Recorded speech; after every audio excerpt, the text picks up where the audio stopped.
So we're on the second lecture on gas turbines.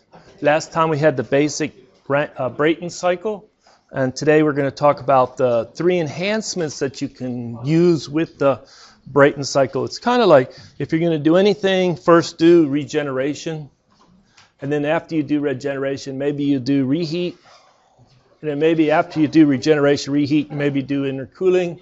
But then, of course, somebody is going to do intercooling without the other two, so you can have a lot of combinations of the enhancements. This is another image of another GE gas turbine. There's a number of manufacturers out there. So what about the regenerative Brayton cycle? Well, we're still going to have a compressor. We're still going to have a burner. And we're still going to have a turbine. And so the flow comes state 1 into the compressor, out of the compressor at state 2, and then it'll go through the burner and into the turbine at state 3. And normally what we do is we bring out at state 4, and then we have a heat rejection to the atmosphere from 4 back to 1 to close the loop. That was our basic Brayton cycle. But what do we know? That temperature at 4 is pretty high. And so you're throwing away a lot of energy to the environment. So what could be one possible way of enhancing the performance? To reroute it, so come up here and bring it to a heat exchanger that will preheat the air that's going into the burner so it's a little warmer before it goes into the burner. So this is a heat exchanger. That heat exchanger is a regenerator. So this is rerouted like that. So you still have state 4. And they struggle because they have the state right here coming into the burner. That's different than state 2 because it's hotter. Likewise, the state after the regenerator on the exhaust side, that's a different state than state 4. It's colder than state 4. Temperature is lower. And this is where the book deviates.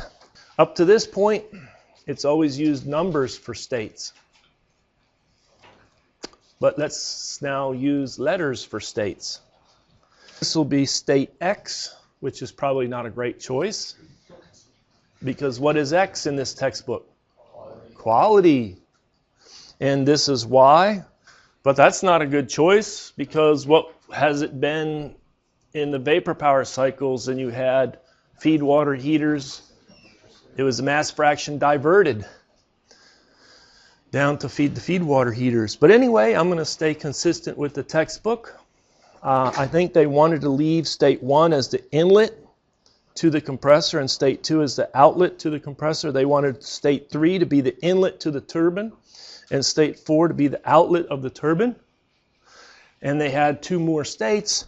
If they could have maybe instead state 5 and state 6, but then you got flow going from 2 to 5 to 3, and it's just a little confusing. On our homework, can you rename it? You can definitely renumber, but I'm going to try to stay consistent with the textbook.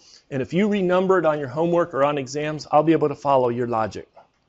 But maybe if you're novice and brand new, just try to stay with the nomenclature that the textbook has introduced in the States. So now they really never show the completion of the cycle. You come down here to that other heat exchanger so that you can dump it back and get it back and close the loop. But often that heat exchanger is left off the diagram. So again, this is where you're burning expensive fuel and adding heat into the working fluid. This is where maybe you have Q, it's negative, it's being rejected, it's Q out. And so this is Q in. All right. Well, what does it look like on a temperature entropy diagram? Well, how many unique pressures do I have? Do I still only have 2 unique pressures, or is there now a third pressure, a fourth pressure? There's just only 2, right? And so we want to draw 2 lines of constant pressure on our TS diagram. And then all of our states will line up on either one of those 2 lines. So the low pressure and then the pressure high. Where is state 1? Coming into the compressor. State 2, if it's reversible, isentropic, then that's where state 2 is. And 3 is normally given to be a very high temperature. And when you expand it, let me change the slope of this line. And when you expand it, you get down to state 4. And notice that I had to work a little bit to make sure that T4 is greater than T2. Otherwise, there's no sense in having a regenerator. The exhaust at 4, T4 needs to be higher than the exhaust or the outlet of the compressor. So here there is some delta T that can drive it. So now that we have state 3 and 4 on this diagram, how high could state X be? Well, it could be as high as the temperature at 4. And Y could be as low as the temperature at 2. So one thing is you have this heat transfer from this gas stream to that gas stream within that regenerator. All right. Well, they introduce a regenerator effectiveness. And in terms of enthalpies, if you do an enthalpy balance, the highest enthalpy that X could be would be H4. It could get up to that. So what it is you say, what's the maximum difference? It would be H4 minus H2. And then you say, well, what actually was achieved? HX minus H2. A little harder to see with enthalpies, but you're going to use enthalpies if you're using variable specific heats. But if you use constant specific heats, the changes in H turn into a C sub P times a change in temperature.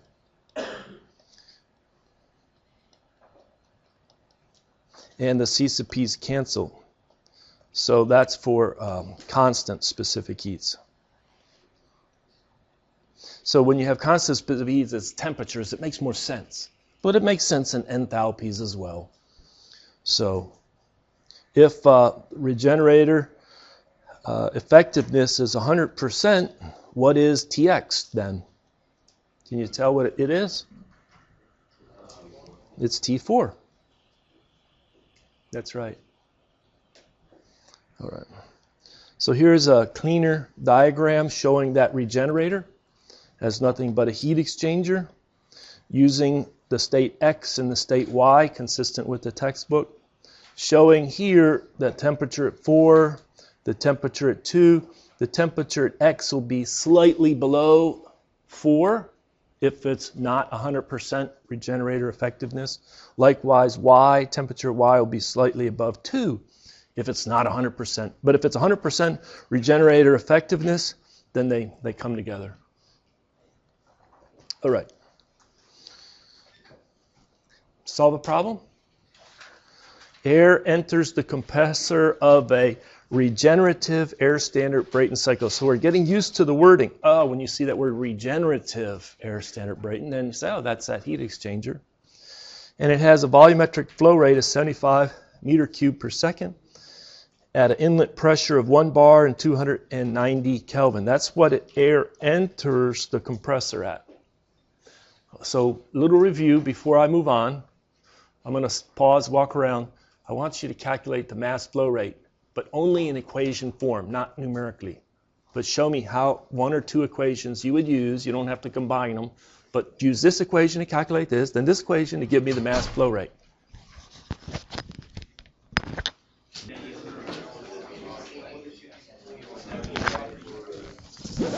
Well, I'm really glad a lot of you have that one. So the mass flow rate is the volumetric flow rate. And the volumetric flow rate at the inlet is different than at state 2, at state 3, at state 4, going between components. So that's the volumetric flow rate at the inlet divided by the specific volume of the air on the inlet using ideal gas equation. The specific volume at state 1 is equal to RT divided by P. Put a 1 and a 1 on there. Should I put a 1 on that R? No, it's the gas constant for air. What is R? R bar divided by the molar mass of air. And there you go. That's what I was looking for. So we can calculate that mass flow rate. The compressor pressure ratio is 22. So we could maybe start organizing. P2 over P1 is 22. The maximum temperature of the cycle, that's why I think they like to leave it state 3. I know it's right away. Oh, the maximum temperature is out of the burner. And that's 1900 Kelvin at state 3. The isentropic efficiency of the turbine, well, this is becoming a nasty problem, isn't it?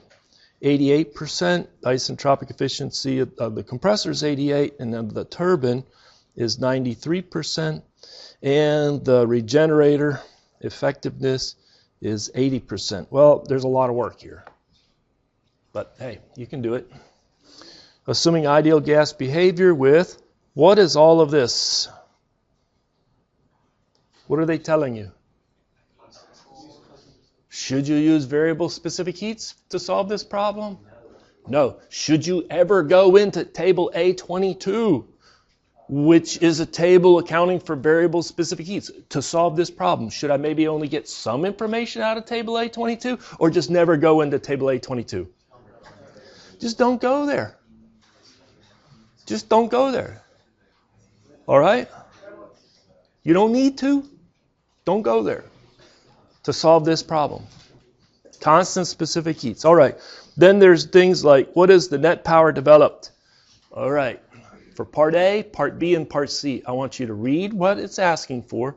I want you to come up with some notation for what they're asking for. And they already gave you the anticipated units, right? All right, they give you the units, then try to give me at least an equation or two how you're going to solve for it. Like, oh, this is what they're asking for, and it's this over this, or this times this. For part A and B.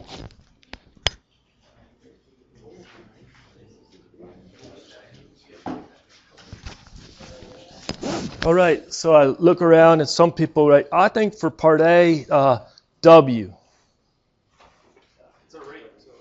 Put the dot. The dot means something very important. Does it not? Lose 5 points. That's how I get your attention. I take off points. Otherwise, I could say, print your name. If nobody prints it, then if I don't take off points, it's like he didn't care. I got to take off points to get your attention. That's true. All right, and then how about this? Why not this? And then isn't that maybe what comes out of the turbine? And then it depends on how you handle it. Do I have a negative power coming out of the compressor? Probably. Then I could write it like that. Is that W not net? Or did I miss any works? No, it looks pretty good to me. Somebody says, well, W dot out of the turbine is M dot times H3 minus H4. And this would be maybe something like M dot C sub P T3 minus T4. Sure. Somebody says, well, this could have been M dot times lowercase w net. That's true. Then you have lowercase w net is equal to H3 minus H4. There's a couple of ways to go here. Do I want to get the network on a specific basis, per unit mass going through the system, then multiply by M dot or not? All right, how about for part B, the rate of heat addition in the combustor? Is that a Q dot? Yeah, it did maybe C or B or COMB, different notation. Q dot, combustor, or burner. I mean, I use different notation for what that is. Yeah, there's a compressor in the system because they give you an efficiency and it's breaking. Why does that not contribute to a work net? It does. So it'll make the enthalpy at 4 different because of the efficiency of the turbine. Likewise, the enthalpy at 2 will be different, or the temperature at 4 will be different because of the efficiency. Yeah, look, we're going to solve this problem, but I'm warming you up because sometimes I'll grade a problem. It's like, I don't think they had a good grasp of what they were looking for. So make sure. I think about 90% of the class has a good grasp of what they're looking for. But the other 10% I want to help. Okay, so part C, what is the thermal efficiency? If you get the answer to part A and the answer to part B, guess what the thermal efficiency of the cycle is?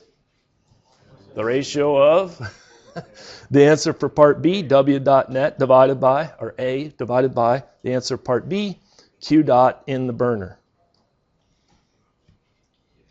All right. Well, let's do this. Let me jump to the next page where it's worked out. And it's a long problem, but hopefully you've solved problems like this. So what do I do right here? What am I doing? You just describe to me what I'm doing. Repeating information that's given to me in the problem statement. And then we're just getting our K's because it's constant specific heats, and we're writing down the information. What do you think is in this table? Well, no. I'm just doing the table of properties. And the key, if you're doing constant specific heat, is not the pressure column, it's the temperature column. Some of that information gets populated, it's color-coded, just because it's given in the problem statement. But then how do I move from T1 to T2S? Isn't T2S equal to T1 times the pressure ratio to the K minus 1 over K? And once you do it a few times, you might as well just calculate K minus 1 over K for 1.4 and put it somewhere. Store it in your calculator so you can recall that number again and again and again. Your calculator can save so many digits. A classic error of some students is they'll round this off to 2 or 3 digits, and then the final answer they'll report to 5 or 6. That doesn't make sense to me.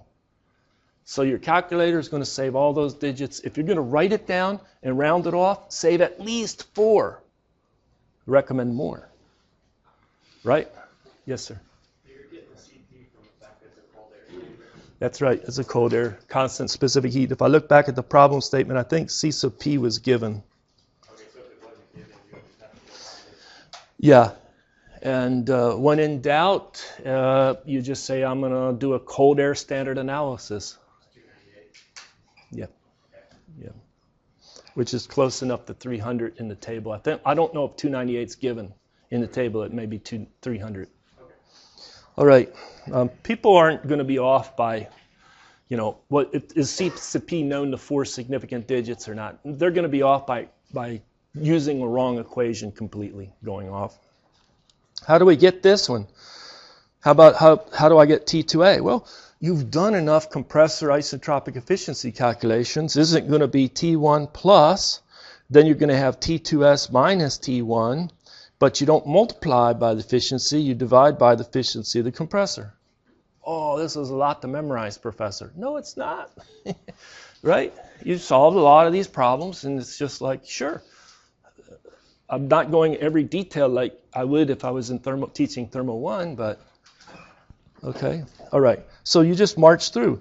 Likewise, you got to skip this one for a minute to temperature at X. You can't do sequentially. You've got to solve the problem up to the 2, then start at 3, solve the problem. Now I finally have the 4 actual, and I have 2 actual.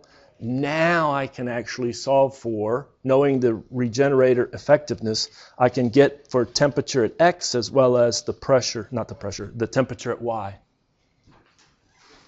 You just unravel the equation. So the regenerator effectiveness was the temperature at X minus the temperature at 2 divided by the temperature at 4 minus the temperature at 2. All right. All right, so you get all the temperatures. What's this table right here for? All the transfers, and they're going to be in terms of the delta T's. And so you multiply by the Q, C sub P delta T to get the Q's and the works. What do we want to check at the bottom? The sum of all of the Q's is equal to sum of all the works. So Q net's equal to work net. Conservation of energy. And the very last is the answers. Compute the answers. So I think that one's pretty doable. This was all constant specific heat. What do you think is on the next page? Same problem, variable specific heat. So same exact problem, variable specific heat. Do I go into table A22? You almost live in table A22 now. Were you ever in table A22 in the previous? Never, never, never. Don't jump back and forth. All right, so now the information is repeated. That hasn't changed. But the table here is a focus not on temperatures, but on enthalpies. That's the focus now. And you have to use the piece of R column for when you have isentropic process. So to go from 1 to 2s, I use the piece of R's. Right? And so I have P2 divided by P1 is equal to PR2 divided by PR1. In this equation, everything is known except for PR2. I calculate the PR2, and then I use it to interpolate to get the H2. I could get also the T2, but our focus is on the H2, the enthalpies, when you're using variable specific heat. Then I have the H2. How do I get this one? Using the isentropic efficiency of the compressor. Stop here, come back to it, restart right here and finish this out. So now you get 4 actual using the piece of R's to do the isentropic, then account for the variable or the efficiency. Now I know those two. Then the regenerator effectiveness is Hx minus H2 divided by H4 minus H2. If I look at this equation, known, known, known, because I just calculated them. This is given, only unknown, enthalpy of X. You have to get this one and then go back and get the enthalpy at X. That's a little tricky, okay? All right. And then the enthalpy of Y. Should I pause and ask to see if you can give me the equation for the enthalpy of Y? I'm going to do that. So the equation for HY, let's go back to the diagram because it's a little easier. If I do an energy balance around that regenerator, I have the mass flow rate of air going this way, and that's going to have a high enthalpy minus a low enthalpy. That's a Y, not a 4. And then the mass flow rate going this way, and then I have a H2 minus a HX. Are the two mass flow rates the same? Yala. Very good. And so the HY is equal to the, let me see how to do this, H4 minus H2 minus HX or some variation like that. Energy balance. Energy balance around the regenerator. Does the rest of the problem look doable? Once you have those enthalpies, you calculate the major heat and work transfers for each component. Double check on the sum Q net and work net. Make sure that they work, that balance. And then calculate the answers. Are they going to give you numerically the same values? No, because it's variable specific heat. Why wouldn't you use the regenerative efficiency? Oh, you could. You could, but once I already calculated the HX, you could do that too. What you're saying is the regenerator effectiveness is written as Hx minus H2 divided by H4 minus H2. Couldn't you write it as H4 minus Hy divided by H4 minus H2? Absolutely. Good point, actually. Yep. It'll work. Reheat. We've seen that term reheat before with the vapor power. What was the idea? Bring as much heat into the working fluid at high temperatures. Well, when you have the restriction typically on, let me see it on a temperature entropy diagram. You have this high pressure line and you can burn a lot of fuels very high temperature, but the metals that they come into contact with can't take that high a temperature. And it's a very active research field. It's been a very active research field. It will continue to be a very active research field of how to design, especially those first set of blades in the turbine, to take all that high temperature. They'll have ceramic coatings. They'll have little passageways for fluid to come up inside the blades to come out and cool them, active cooling like that. And so it's very important to have it as high as possible. But this is often set limit by what? Metallurgical considerations. So you're saying, I sure would like to bring in more heat at that high temperature. So what you have is not just two pressures. You'll introduce a third pressure. You'll expand the gas from T3 down to an intermediate pressure. You'll reheat it up to maybe that same metallurgical limit and then pass it through again. The goal, just like in the vapor power cycle, get more heat into the working fluid at high temperatures. That's the idea. So how would you achieve that? Well, you would take and have two turbines, and you'd have a first combustor and a second combustor. So you'd bring this out to T3, and that, well, look, they need to have more states, don't they? So they already broke with convention and had X and Y. Why not just continue to confuse students? The new states A and B. Why not? Where's the logic? I don't know. But there's the new state A and B. So you go from 3 to A, reheat at that intermediate pressure up, from B down to 4. Now I've shown it all isentropic. As soon as you start having non-isentropic, the problem really gets more complicated, doesn't it? Tedious to work through. Do you think you can handle that problem? I think all the tools you have, you just have to have the work out of the second turbine, the specific work out of the first turbine. You have the work back into the compressor. Okay. Now, maybe I didn't emphasize it, but what is the typical backwork ratio of a Brayton cycle? High, low? Backwork ratio? It's pretty high. So you look at this, you say 100% comes out of the turbines, and I've got to pipe back maybe 30, 40% of it just to make the compressor work. That brings us to our last of the three enhancements for the cycle. So you want to be more efficient over here. Well, I covered it up, didn't I? What did I cover up? How are you going to have a more efficient compressor? Well, you say, I'm coming in at state 1. Maybe I don't take 2 as high. Maybe I keep that lower. Instead of maybe doing it 22, maybe I do it at 20, maybe I do it at 18. No, that's going to hurt your performance. You want the pressure ratio to be high. We saw that in analytic expression for the thermal efficiency of the Brayton cycle. High pressure ratio is good. How are you going to get it done cheaper? With less work going back out of the turbine to feed the compressor. How are you going to do it? Professor, I'm going to wait until you tell me. Intercoolers. Intercoolers. How many people have heard of intercooling with turbochargers in internal combustion engines? A couple. That's good. Do you know what's happening there? You're pressurizing with that turbocharger the air that's about ready to go into the manifold, intake manifold, and into the engine, right?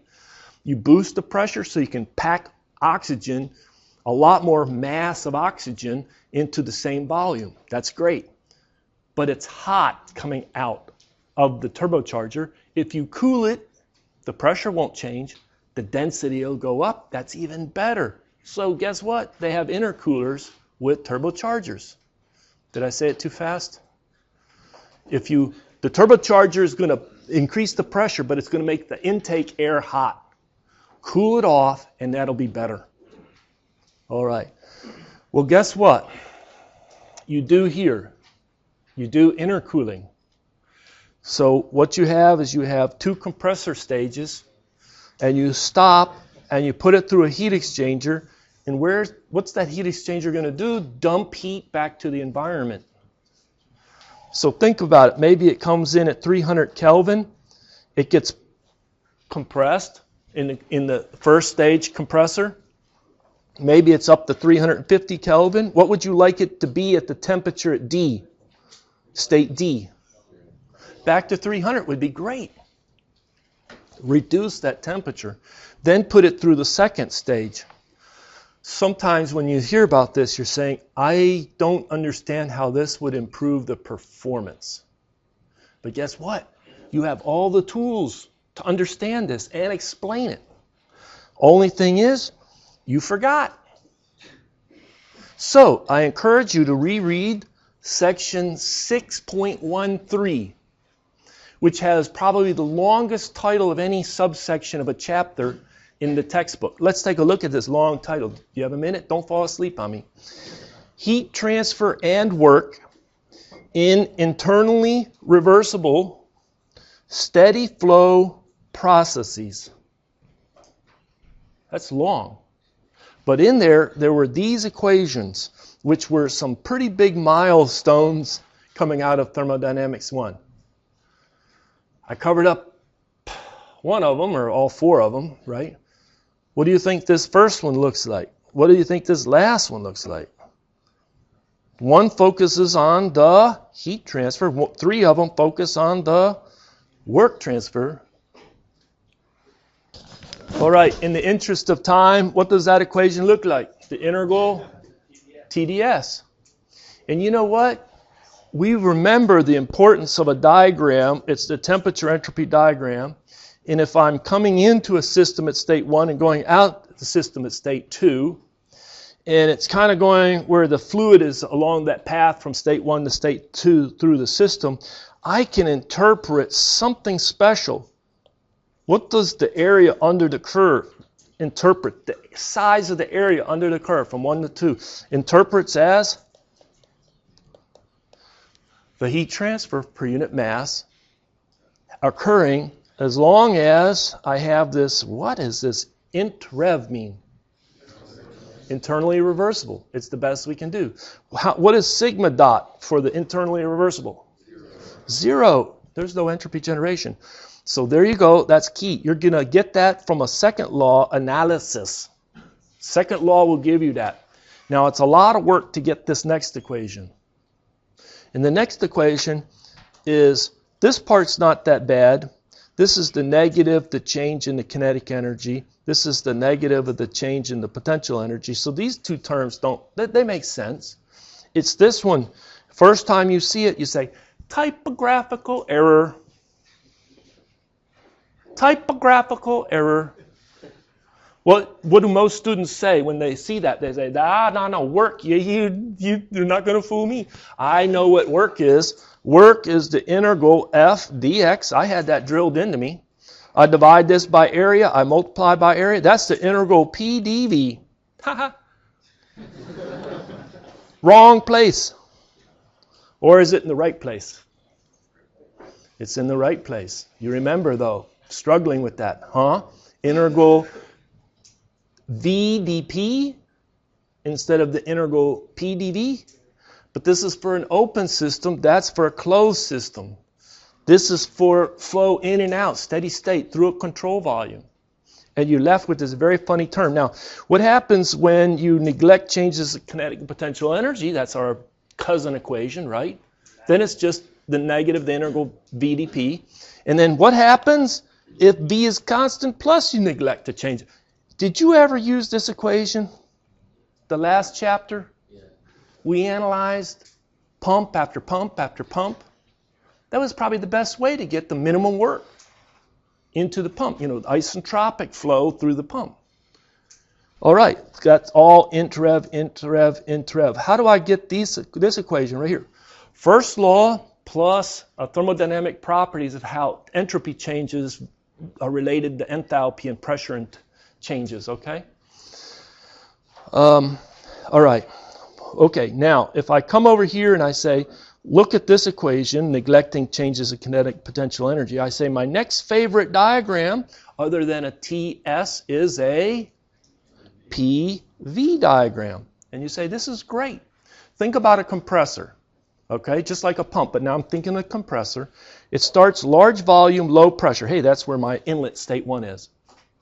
It's going to compress it. What's the volume going to do? Smaller. What's the pressure going to do? Higher. So there's state 1 and there is state 2. Professor, is the area along underneath this curve, is that a good visual image of the work per unit mass int rev? Look at the hint I'm giving you with my neck. It's not the area under the curve. It's the area to the left of the curve. This throws students completely. But you have to say, look, whenever I integrated in Cal 1, it was f dx. I integrated f dx, true or false?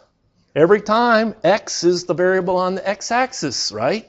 So why don't I do this? I take this diagram, and I put the origin here, and I'll put P going that way. I got to do this slowly. And I'll do V going that way. So think about it. You take your diagram. Got it? Now it's just visually. I'm just flipping it. If I flip it, where was state 1? It was high V, low P. There's state 1. Where is state 2? Low V, high P. There is state 2. Aha, now we're truly the area under the curve, but guess what? You've got to put the P on the x-axis. Then you're back to something familiar ground. You say, now I understand it. Yes, on this diagram, it is W dot per M dot, which is for internally reversible. It's the area under the curve. But most of us, we only know the PV diagram, not the VP diagram. And if you do the PV diagram, it's the area to the left of the curve. The area to the left of the curve. So that's a visual image of the work per unit mass, assuming it's the internally reversible. All right. Well, how do I derive that? Guess what? I ran out of time. All right. We'll see you next time. Thank you.